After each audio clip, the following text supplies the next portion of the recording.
you're ready to wake up, you're going to wake up. And if you're not ready, you're going to stay pretending that you're just a little, poor little me. Do you feel it? Yes, we do. A worldwide awakening is upon us. Welcome to the Universal Consciousness Show. The Universal Consciousness Show.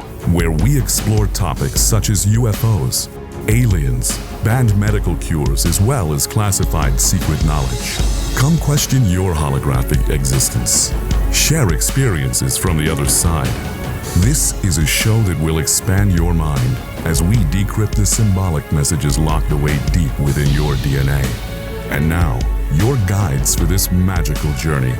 The hosts of the Universal Consciousness Show, Avi Nast and Diana Seraphim. Hello, everybody. We are listening to the Universal Consciousness Show, and that's the show for the thinking global citizen. And Diana, my co-host, is over in Germany. Are you there, Diana? I am here. Hello, everyone. All right. Well, before I introduce the guest, I want to tell you how you can connect with us also. You can visit us at our website as www.universal-consciousness-show.com. Or we are also on YouTube with the same name, Universal Consciousness Show. And please subscribe to our channel while you're there, because that'll help us a lot. And you know how it works. Click on the little bell next to that red subscribe button so you can get notifications when the new shows come up. Then way you will stay informed. And of course, you can also, if you like, if you like to hear this show again, you will find us at the website, universal-consciousness-show.com, and we're on YouTube. It'll be probably a day or so before we get up there. And of course, also we are in the archives at KCOR Radio in Las Vegas, and that's at kcorradio.com. And there you can go into the archives and look under Universal Consciousness Show, and we are also on Twitter, iTunes, TuneIn, Alexa, Facebook, and a few other places that we place it on. So it is out there. You will find us. And if you are listening on KCOR Radio, the website, there is a wonderful little feature down at the bottom there. There's a donate button.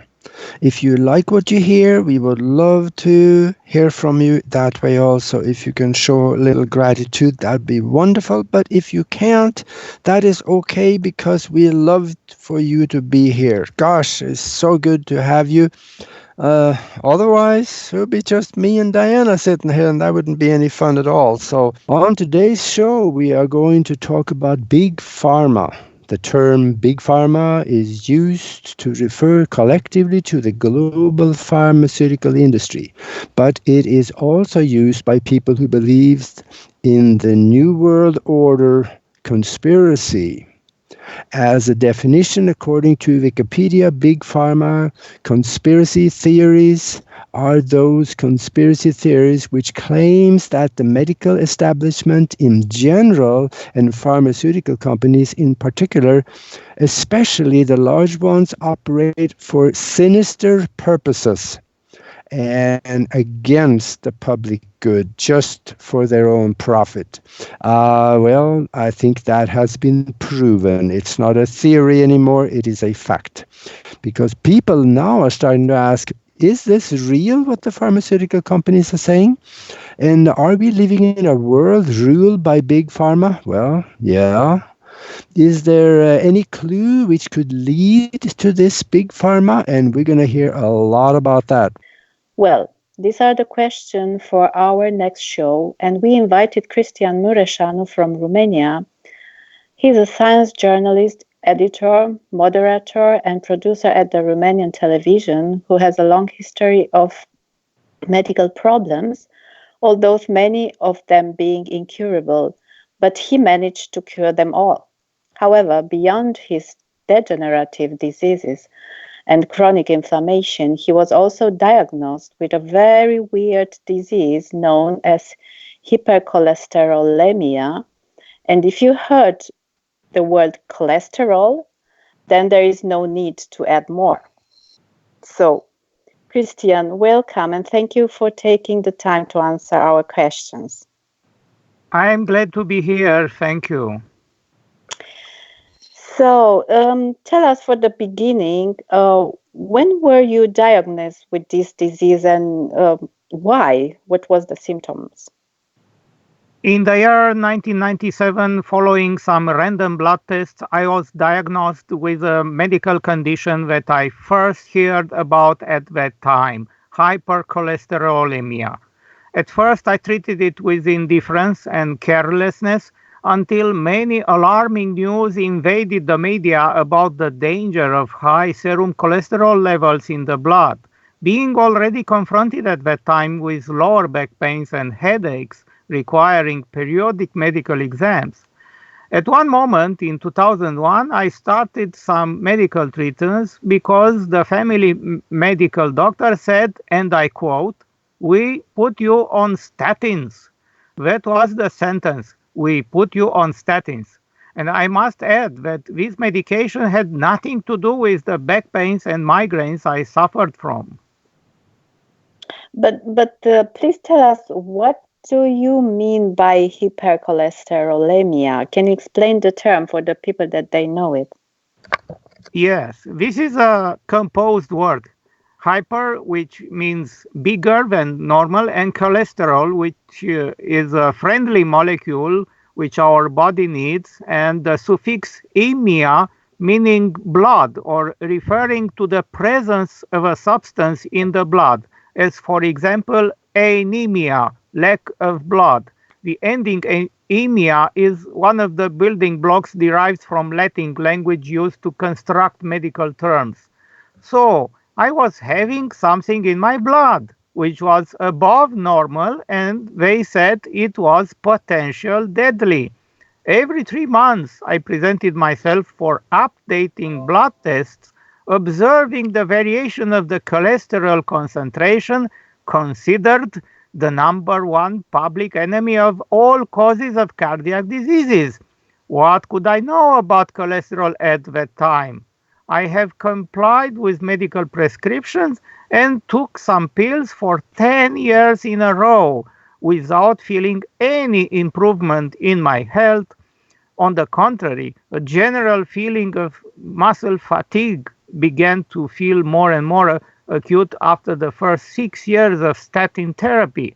So I started to take statins beginning with the year 2001, and they told me that this is a lifetime treatment without stopping.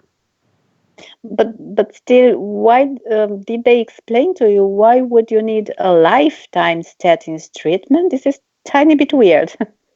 Yes, they presented me all sorts of explanations like heart disease does not cause pain. Increased cholesterol causes it. Treatment is actually preventive, but there is no guarantee that I will never have a heart disease. I was told that at that age, 35, 37 years, I was too young to ignore the danger and that I must take statins. Total cholesterol levels during the years 2001-2010, while I was on treatment, the cholesterol values continues to oscillate between over 200 milligrams to almost 300 milligrams, and they were considered as risk values. Having no other source of information, but to be honest with you, not wishing at that time any interest in science and knowledge, I left everything in the hands of destiny and the misinformed doctors by the international campaign to promote statin use. Between 2001 and 2005, my health was deteriorating, and I was forced to add other classes of medication to relieve my problems, such as anti-inflammatory, myorelaxants, and vasodilators. But I was told that these conditions are incurable and that I will have painful symptoms almost daily. And how did you discover the truth, though?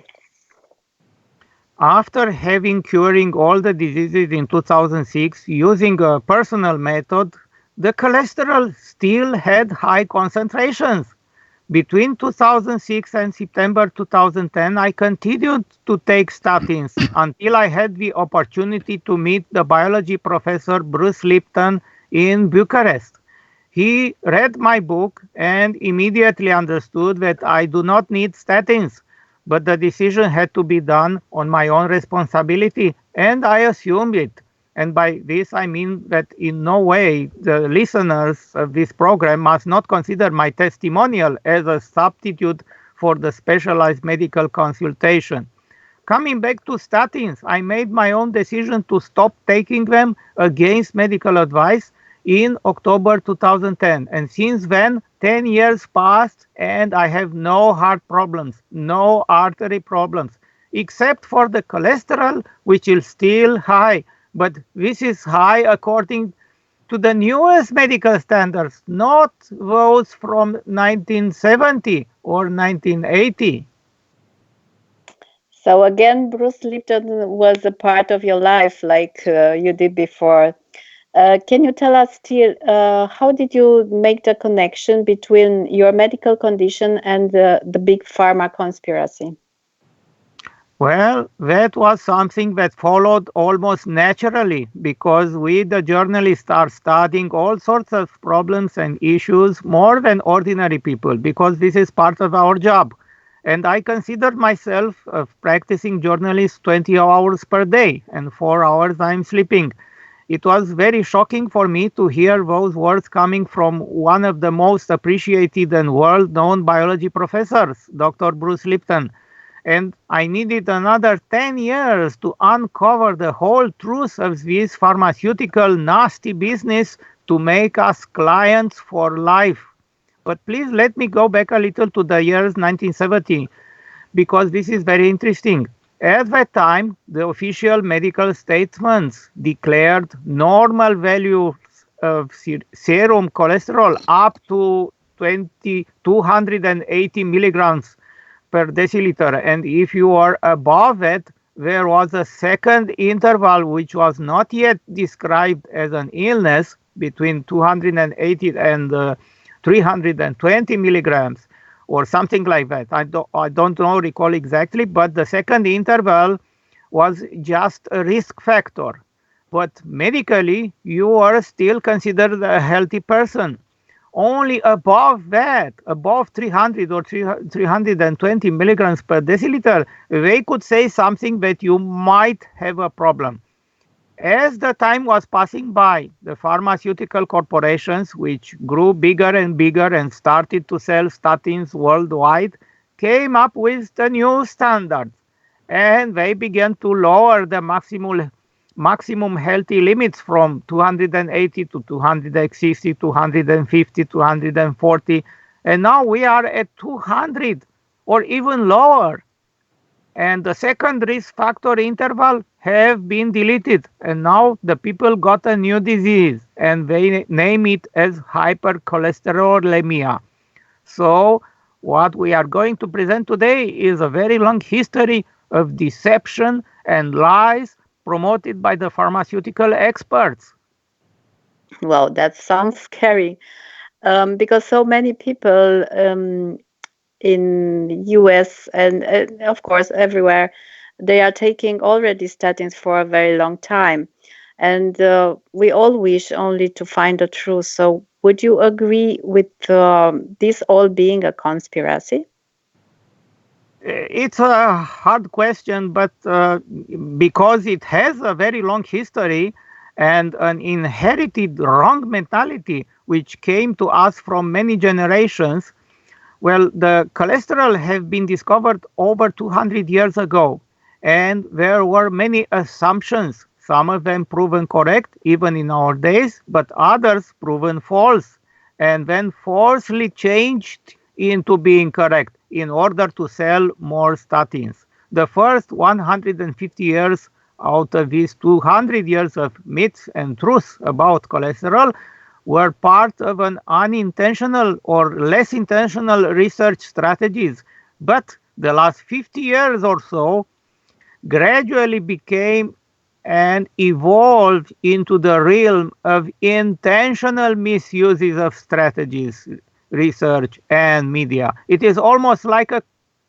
conspiracy, well, partial intentional economically and partial unintentional because no doctors really wish to do harm. But we are not living in a dictatorial regime, so we are having free speech. So for most important for us, for all of us, is how to get healthy and apply science correctly in our benefit. And when did you first started to research the truth about cholesterol? The very first approach happened in 2015 when I recorded another TV interview with Dr. Bruce Lipton, and he told me details about the so-called Jupiter study. And he sent me on email an abstract from his 10th anniversary Biology of Belief book, and I can quote few sentences about what Jupiter study meant at that time. And here I quote: "The Jupiter study, frequently referenced in support of statin use, found that during the study period there were 68 heart attacks in the placebo group and only 31 heart attacks in the group that took statins. So, according to those numbers, statins produce an astonishing 58% reduction in relative risk. The results led the research group to advise that statins were effective for primary prevention of heart attacks. Well, on the surface, those statistics sound very impressive, but the suggestive conclusion was simply a manipulation of the data.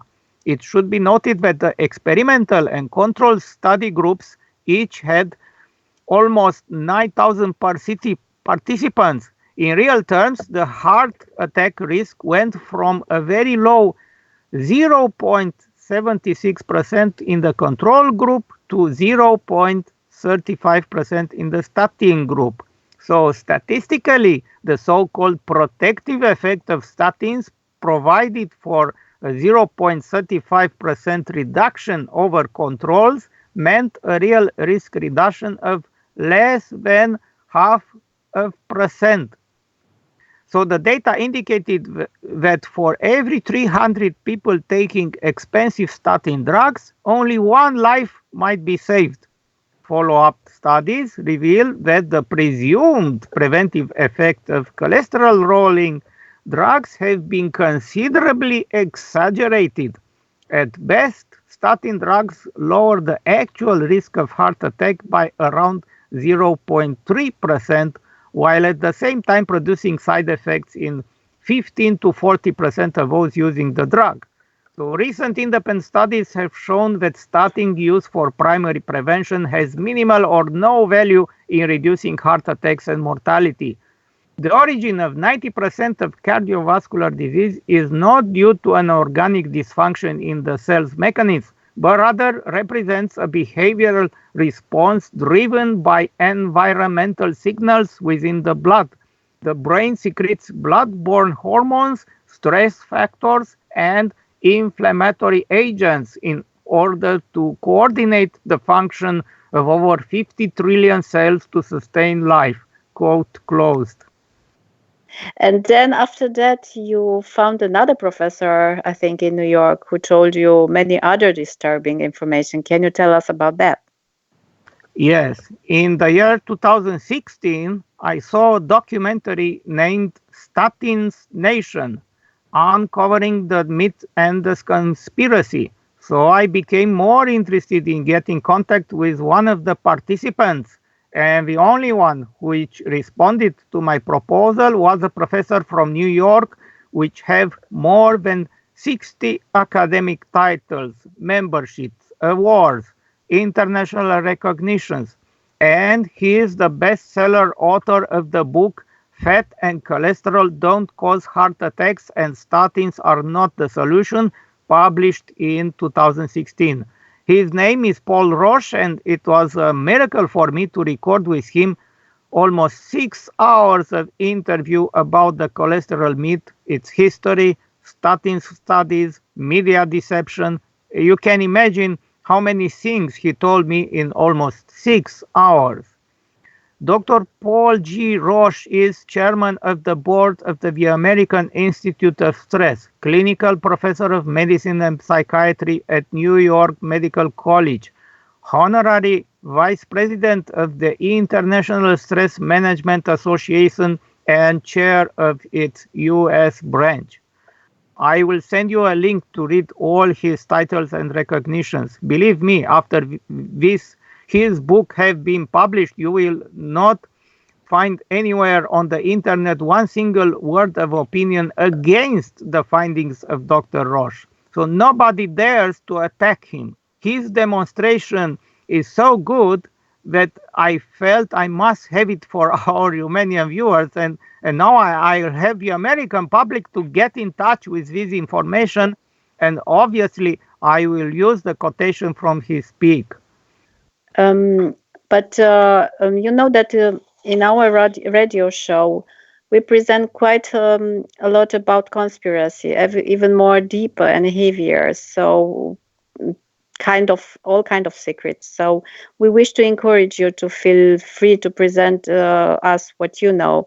The fact that you interviewed such a world-leading medical authority, it's a really strong evidence that there is something which must be addressed to the public. So if you are ready to go on. Yes, I'm ready. And really, I was scared after the first recording session with him because I felt so shocked that I could not have sleep at least 3 nights in a row. And when I was broadcasting the programs, illustrated and subtitled for the Romanian audience, I was afraid of any possible outcome. Fortunately, it did not happen anything, but they were difficult times for me. According to Professor Roche, nobody paid much attention to this until there were a series of mysterious deaths in a Russian battalion during 1904 war between Russia and Japan. The only clue was that this unit had received a shipment of meat that had gone bad. The problem was investigated by Alexander Ignatovsky, a professor of internal medicine at the Imperial Military Medical Academy in St. Petersburg, and he fed the tainted meat to rabbits. And although none died, autopsies showed an increase in fatty deposits in several vessels, including the lining of the coronary arteries. He thought this was consistent with the theory of Ilya Mechnikov, a Nobel Prize recipient who had previously proposed that an excess of dietary protein somehow accelerated the aging process and hardening of the arteries. But Ignatovsky fed rabbits protein-rich diet of large amounts of meat, eggs, and milk that caused lesions in arteries similar to those in human. That seems to confirm Mechnikov's theory. So Ignatovsky published his results in 1909, and in 1910, Adolf Windhaus showed that such lesions had 20 times more cholesterol than normal arterial walls. So this was the beginning. And but if these all observations are valid, what is wrong then with the theory that cholesterol can cause arteriosclerosis and coronary heart disease? Maybe you can answer that after the break, because I see now that we have 1 minute to the break. So keep your idea, and we will come back after.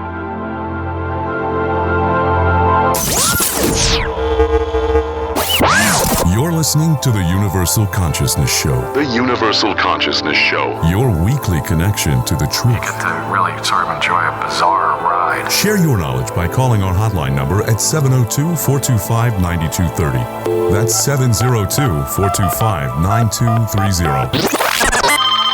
Call now. Worldwide callers find us on Skype at KCOR Radio. It's time to abandon your fear and question what you think you know. And now, if you will, accompany me on a journey to the future. More awakening awaits. After this, after this, after this, after this, after this, after this. Paranormal radio never sounded so good. Love, light, and the paranormal. Hosted by Reverend J.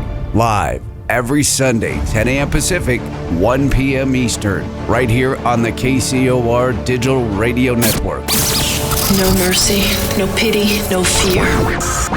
Come explore the world of the paranormal with distinguished and sometimes not so renowned authors, investigators, as well as TV and radio personalities from around the world. Whether it's love and light or the darkness of the abyss. This is insanity! We go down the road others are afraid to travel.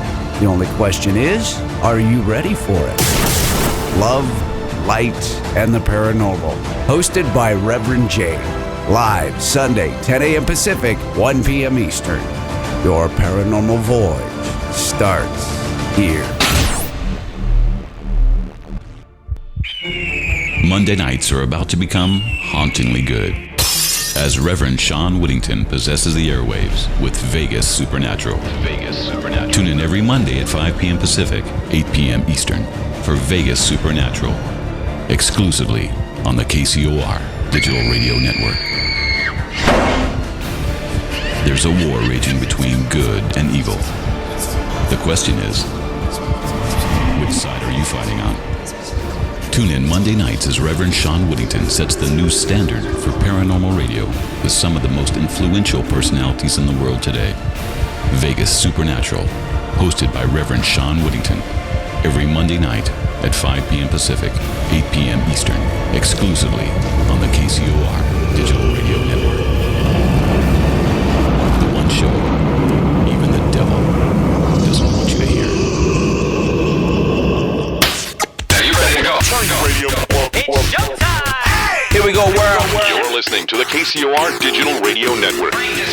Broadcasting from the heart of Las Vegas, Nevada. Their base is so large it has to draw most of its power from the nearby nuclear fusion plant. The future of radio is here and now.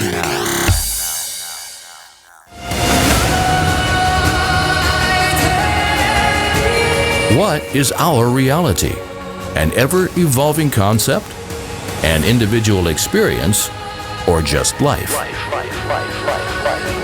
Tune in Saturdays at 11 a.m. Pacific, 2 p.m. Eastern for Our Reality, hosted by Violetta Vrankovic. You guys ready for this?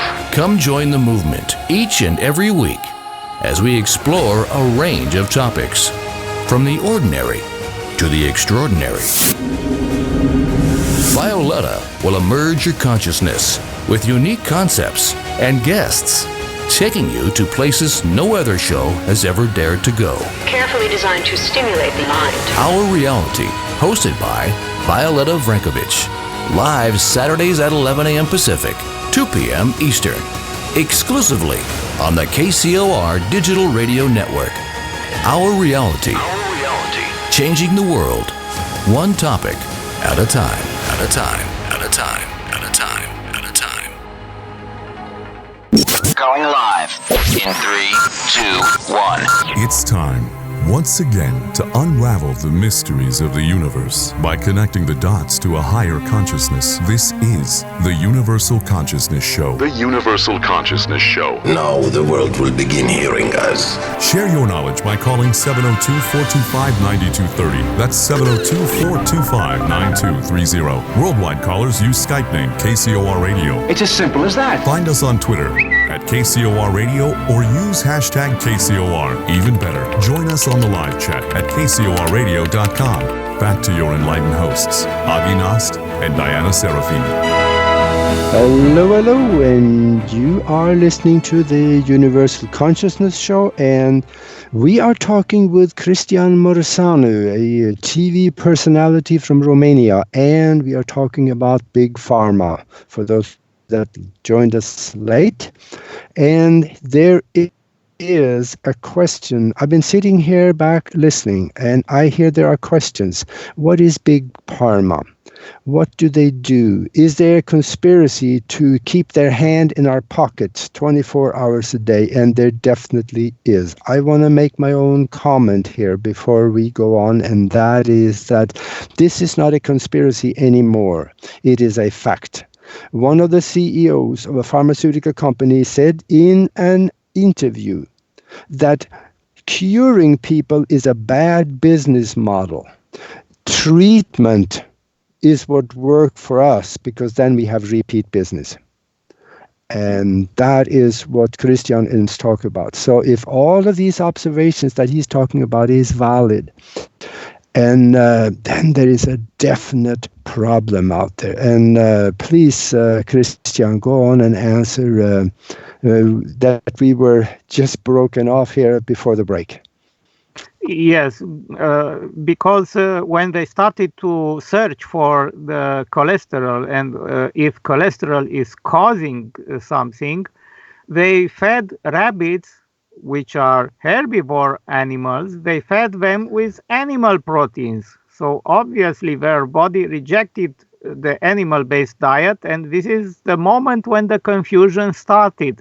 At first, this belief in cholesterol causing cardiovascular problems was a confusion, but association never proves causation. Most investigators forget or are not aware that Vichko referred to atherosclerosis as endarteritis deformans to indicate that it resulted from an inflammatory process in response to injury to the intimal lining of arteries. So the cholesterol deposits came later and were the result of inflammation, not its cause. But in general, the people are very familiar with the concept of good and bad cholesterol. Can you tell us why our body produces bad cholesterol? Well, according to Professor Roche, our body never produces something naturally as being bad by default. If you are a healthy person, this is the myth of bad cholesterol, which is part of the bigger myth of higher cholesterol myth. The names good and bad cholesterol are not even scientific. Real names are LDL, so-called bad, and HDL, so-called good. In reality, none of them are good or bad, but what makes them dangerous for the body is the particle size. And here is the real truth. First, by default, both LDL and HDL are having normal size and density in a healthy body. So there is absolutely stupid to treat a healthy person with statins just because that person has elevated values in the blood. When someone is having a real medical problem, that kind of problem might change the particle size and density. Therefore, the cholesterol molecules might be friendly or less friendly, but they are the effect, not the cause of that disease. If you don't have any cholesterol-related disease or other unrelated cholesterol disease, such as lumbar discopathy like I had in the past, then the cholesterol particles are quite normal, even if they are having elevated values in the blood. And there is an explanation why are elevated.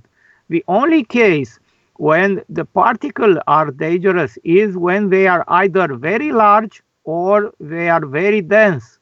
But when you go to the lab and ask for a blood test, they never measure the size or the density.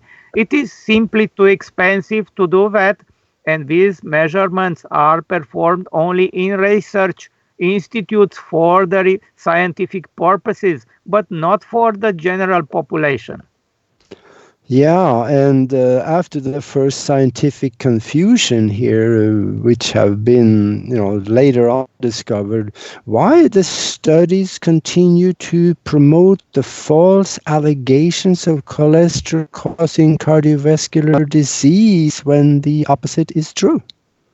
Well, because statins have been invented, and because there was a convicted criminal to be put in jail, the mighty and dangerous cholesterol, the statins have been considered the solution. Professor Roche mentioned the name Ansel Keys, who was the main responsible for creating a false study known as the 6 and then the 7 countries study to prove his hypothesis. But the truth is that although data from 22 countries were available, in an attempt to prove his theory, Keys had cherry-picked up only 7, and he simply eliminated from the graph the data which contradicted the hypothesis. So this is called falsification by omission. The dietary assessment methodology was highly inconsistent and thoroughly suspect. In addition, careful examination of the death rates and associations between diet and death rates reveal a massive set of inconsistencies and contradictions. It is almost inconceivable that the 7 countries study was performed with such scientific abandon. And more than that, Ansel Keys was not a physician or a nutritionist. But according to what you said, it is not only that a false study has been accepted and published, but also that the author himself was not a medical professionist, or? Yes, but not just that, because Ansel Keys was also featured on the cover of the January 13, 1961 issue of Time magazine and was referred to in the media as Mr. Cholesterol. The tremendous publicity given to his conclusions stimulated numerous attempts to reduce coronary disease by dietary interventions. And after many years, the amount of criticism addressed to Keys have been so overwhelming that in a final effort to prove his point, Keys fed middle-aged men with a very high cholesterol diet, but found that their blood cholesterol was no different than the control group, who consumed less than half as much. And 20 years later, he admitted, and I quote, "There is no connection whatsoever between cholesterol in food and cholesterol in blood." And we have known that all along. Cholesterol in the diet doesn't matter at all unless you happen to be a chicken or a rabbit, quote close. Can you imagine that? He himself finally admitted that was all wrong. But the Food and Pharmaceutical Corporation did not want to end such a good opportunity of creating the cholesterol as being the public enemy number 1. Yeah, I can understand why. And this is unbelievable. Just unbelievable that something like this. But there are a lot of other numerous results. Well, the good news is that science is having a mechanism for developing a study in our days compared to those conducted 100 years ago. For example, the Framingham Study has had more of an impact on coronary heart disease research than any other epidemiological project. It was initiated by the National Institute of Health in 1950 by unbiased investigators to evaluate the high-fat diet versus high cholesterol versus heart attack theory by following 28,000 residents of Framingham City, a small town near Boston. It allegedly provided the first so-called solid evidence that people with a high cholesterol were more likely to have a heart attack, and that smoking and hypertension were also risk factors that had an additive effect. The distinguished nutritionist George Mann was involved early on to develop a survey to evaluate the effect of diet on cholesterol. An extensive analysis of his results, completed by 1960, was never published, possibly because it found that participants had widely varying cholesterol levels and that, and I quote, something explains this inter-individual variation, but it is not diet, he said, quote close. Now hear this, because this is the moment when Professor Roche really knocked me out, and after that I could not sleep few nights in a row. According to Professor Roche, this was contradicted by a subsequent report showing a direct association between falling cholesterol levels over the first 14 years of the study and increased mortality rates over the following 18 years. A 30 years follow-up report found that those whose cholesterol had decreased over 30 years were at greater risk of dying from heart disease than those whose cholesterol had increased. So, for each 1% milligrams drop in cholesterol, there was an 11% increase in coronary and total mortality. Despite the fact that the study found a fall in cholesterol which was associated with increased coronary deaths, it was cited as supporting the cholesterol coronary link, and the public read in the Joint American Heart Association and National Institute of Health 1990 publication entitled The Cholesterol Facts. And here is what they published. The results of the Framingham study indicate that 1% reduction in cholesterol corresponds to a 2% reduction in cardiovascular disease. So the 30 years follow-up also stated the most important overall findings is the emergence of the total cholesterol as a risk factor of cardiovascular disease in the elderly.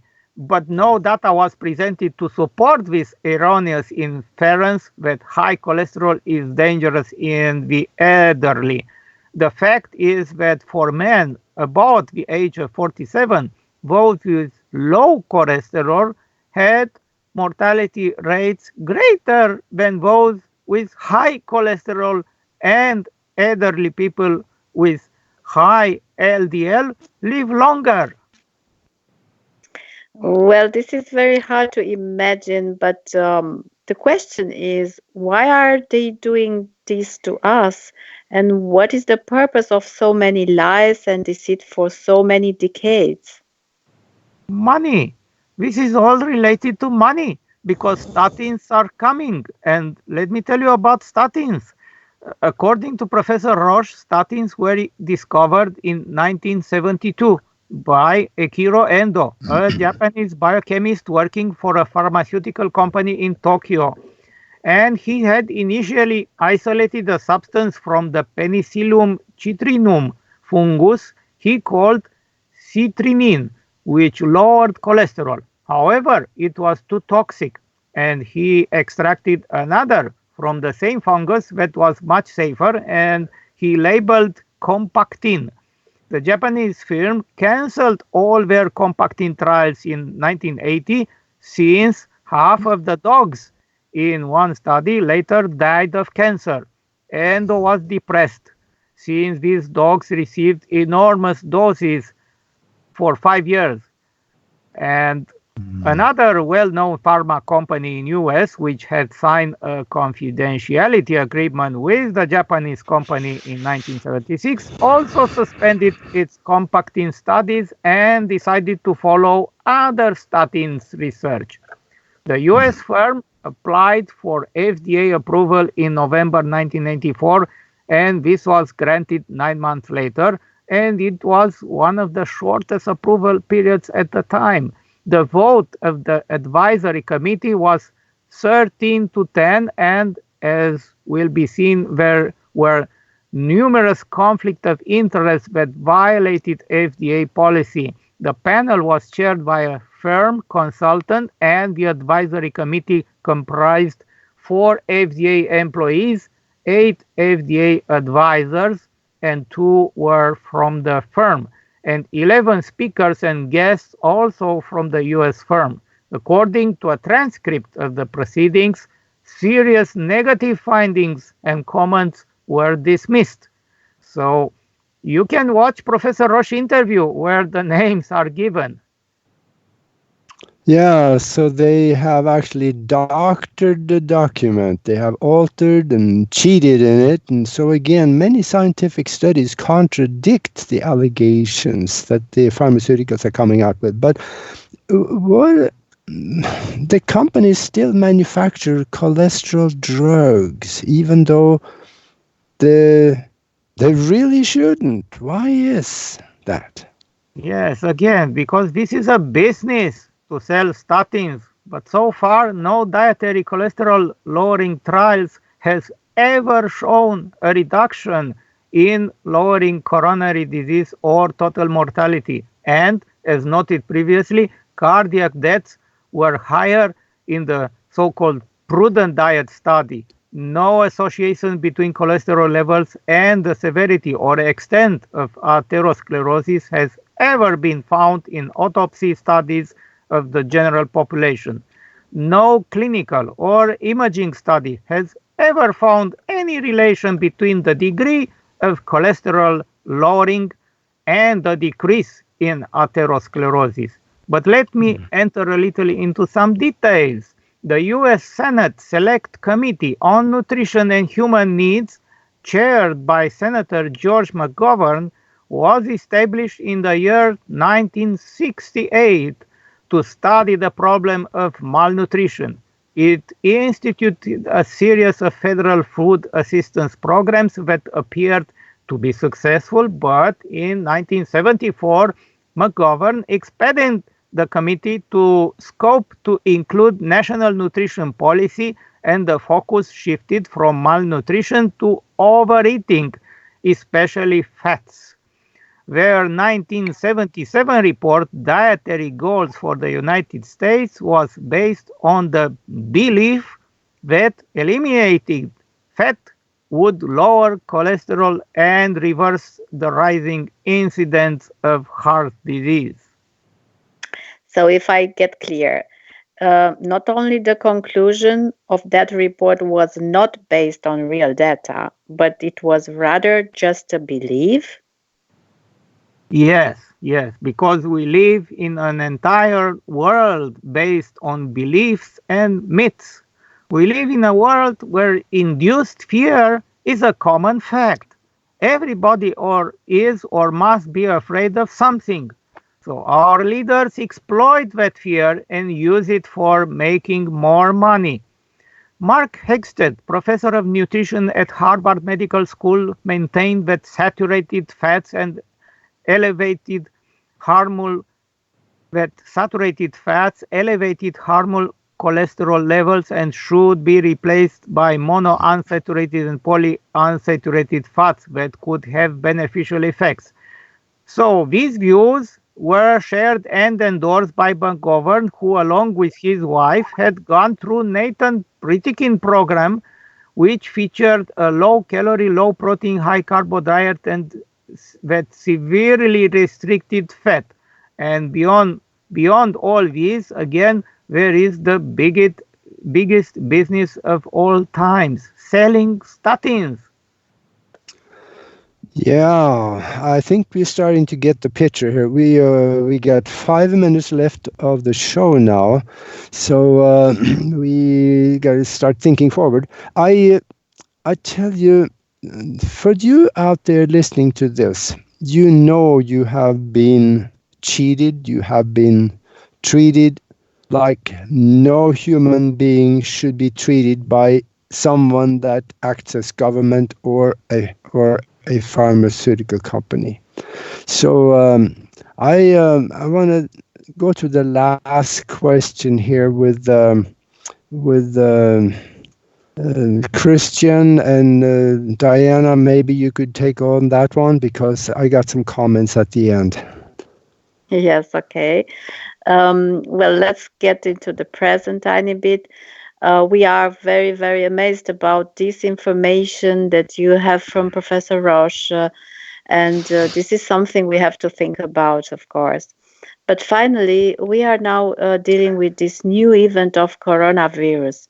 Do you have also some information as a scientist, journalist, about this that can enlighten us a tiny bit? Well, there had been much more to talk about statins and cholesterol. Maybe with another occasion, we may insist on the subsequent episode.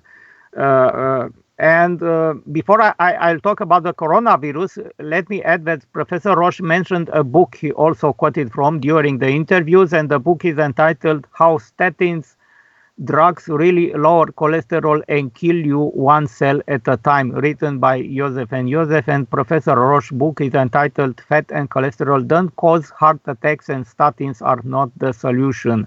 And we also have a new myth in progress, the myth of hypertension over 120 by over 80 instead of over 130 by over 90.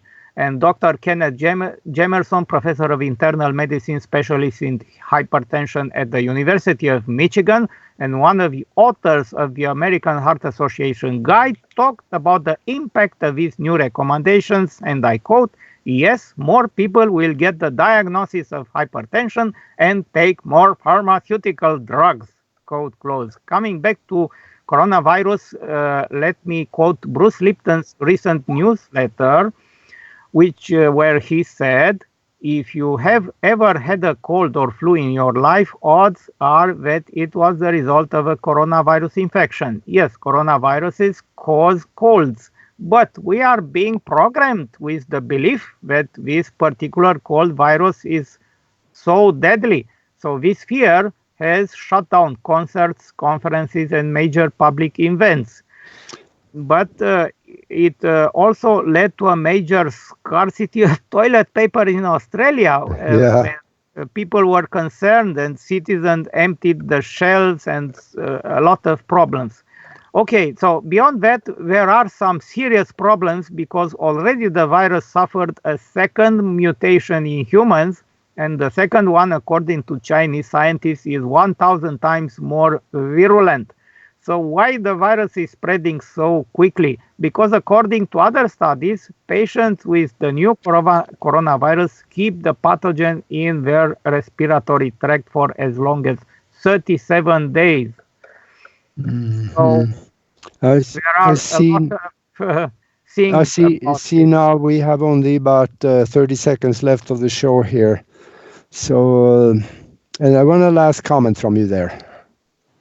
Well, clearly we have a situation which must be addressed properly, scientifically and rationally without inducing unnecessary fear. But the internet is free for everybody to write everything they want. So I think we should focus more on to take care of our emotions and less on fake news and exaggerations. So there you go. Stay safe and stay home. Yep. Thank you very much, Christian Muresanu, for being with us, and we will be back next week. Thank you. This has been the Universal Consciousness Show. The Universal Consciousness Show. Your weekly guide to a deeper understanding of the all that we are. Well, in a few years, it will be a matter of common sense to very many people that they're one with the universe. It'll be so simple. Live Mondays at 11 a.m. Pacific, 2 p.m. Eastern, exclusively on the KCOR Digital Radio Network. For more information on the show, hosts, or their guests, please visit universal-consciousness-show.com. That's universal-consciousness-show.com. Remember, there's a shift coming, a new earthly paradigm, a shift to universal consciousness. Universal consciousness. This is KCOR Las Vegas, home of the Digital Radio Network, broadcasting from a shack just south of Area 51. Wait, that doesn't exist. This is the KCOR Digital Radio Network. Now for the news.